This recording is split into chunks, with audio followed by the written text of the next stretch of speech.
দেব। Wow, খুব সুন্দর গোলাপ হয়েছে তো। কি ব্যাপার থেকে? কিরে, আমার লিপস্টিক কোথায়? টমি, তুই আমার এত সুন্দর সুন্দর লিপস্টিকগুলো নষ্ট করে দিয়েছিস। তোকে আজ ফ্রিজে রেখে বরফ বানাবো। মা, আমার ঠান্ডা লাগছে। মা, বের করো আমাকে। মা। কিরে, ফ্রিজ থেকে টমির চিৎকারের শব্দ আসতেছে কেন? হায় আল্লাহ, কি হলো আমার ছেলের? আল্লাহ, তুমি আমার ছেলেকে ঠিক করে দাও। বাবা, আমি মাকে সারপ্রাইজ দেব বলে তাই মা আমাকে ফ্রিজে ঢুকিয়ে রেখেছিল। মা দেখো, আমি লিপস্টিক দিয়ে গোলাপ ফুল বানিয়েছিলাম তোমার জন্য।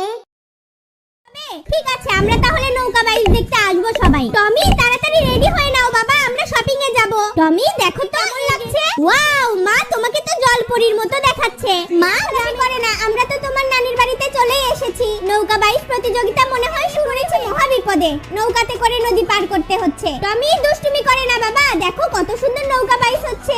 ওয়াও।